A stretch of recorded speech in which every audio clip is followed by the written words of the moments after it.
Next is Alan Sherman. I love Alan Sherman. This is a comedy record. It's a folk song and a comedy record. Anyone who knows Alan Sherman knows what his type of music is, but this record is called Alan Sherman's Mother Presents My Son, the Folk Singer, Alan Sherman, singing very funny folk songs. Right here.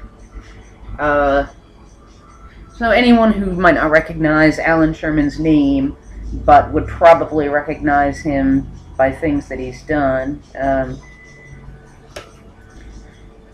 I believe he was the one who, well,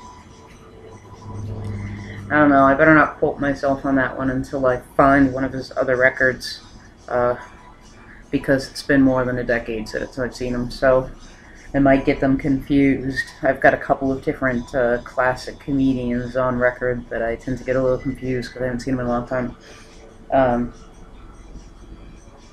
This one does not have any of the ones that stand out to me, this particular record. So, record's in good shape though. That was also by Warner Brothers Records. That's not a surprise. Number 14. Oh, this is a mono record. Number 1475. Not too many monos. I don't think we're gonna run into, but a few. Next one is Ed Ames. When the Snow is on the Roses. This is an RCA Victor Dynagroove record. Let's see. This is number LSP 3913. It's a stereo. So that's that record. Don't know if we're going to have any more by Ed Ames. Probably should try to put some of these closer, considering that the quality is going to make it difficult to read them, as it is. This record is in very good shape.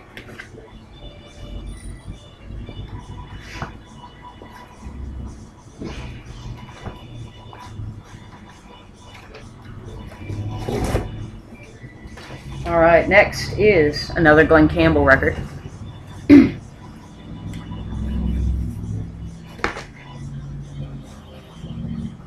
And some cat hair from my new little kitty, who decided to sit in the box of records while we were talking about them about an hour ago. She's out of there now, so we can get in to get these records out. Alright, this record is in pretty good shape. It looks like it's got a couple of surface scratches on one side. The other side doesn't look like it's got any scratches. And it's a little dusty. Needs a little wipe down. This is a Capitol record. This is Try a Little Kindness. SW389 stereo.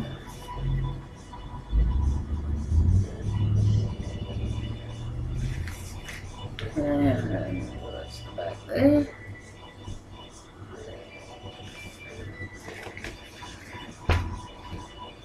Yeah, I know we have quite a few Glen Campbell records. That's no surprise there. Alright, Disney's Children's Favorites Volume 1. So this is the first in that, I believe it was a 3-volume set, is what I had of these ones. This record is not in such good shape. The records that belong to me as a child are the ones that are most likely to be damaged, obviously, because I was a little kid, and I didn't always take care of them quite as well as I should have at that age. This one appears to have, well, it has a mark going all the way around it in one song. It looks like something that might be able to be cleaned, but I'm not sure. It's possible that if it's not clean, that particular song will not work correctly. There are 2 scratches on that side as well. One of them's a little deeper than the other. They're not really bad. but you'll definitely hear them. The other side, however, has 4 nasty scratches going straight across that are, well, they're not really deep. They look a lot worse, I think, than they really are. They're definitely ones that you're going to hear, though. And there's a couple of smaller scratches that you might not hear at all. So this one's the one that's in the worst condition. This one also is the one that has the sleeve in the worst condition. It's ripped on the opposite side and has no inner sleeve. This is this one. I played these so much as a child. I'm surprised that any of them, that any of their sleeves are even in a condition where you can put a record inside of them, let alone that any of the records are in a playable state. So I was a really nerdy kid still, so even for a kid, I still think I took care of my stuff better than most kids do. So this is Blue Hawaii, the soundtrack to Blue Hawaii. This is put out by RCA. It's the original soundtrack to Blue Hawaii. This is a stereo LSP 2426. This, I believe, belonged to my grandmother. But my father's also a huge Elvis fan, and that was his favorite Elvis movie. And there's the back, which has a couple of pictures from the movie and the music that was in the movie. I have to admit, I mean, I like Elvis. I'm not a huge Elvis fan. I certainly like Elvis. But out of his movie career, most of his movie career, especially after the black and white movies, I don't think was particularly great, but I really liked Blue Hawaii.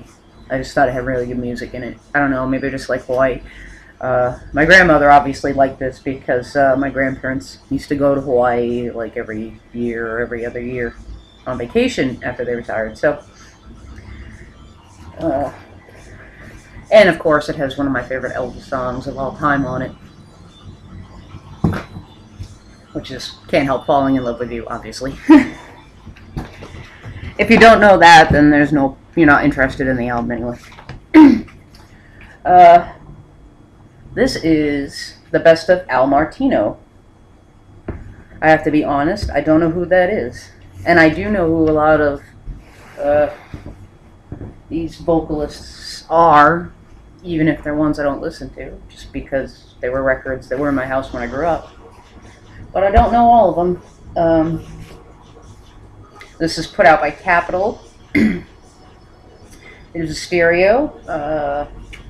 It is SKAO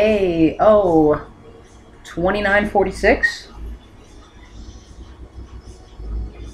This is the album, front and back.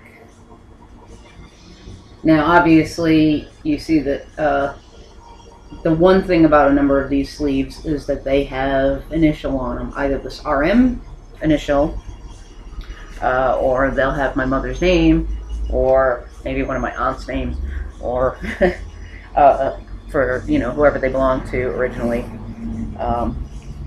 So obviously that's why they're like, you know, the ones I'm giving away for the most part, because, you know, if they've got initials on them, then that pretty much takes any value they might have had. So this album actually does have a fold out, even though it's only one record. So this is what the inside of it looks like. You know, it shows his other albums. This one, of course, shows all of his albums, which is a huge number.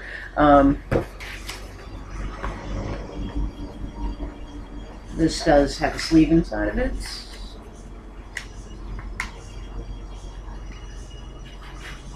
And it's in good shape. So, there's that one.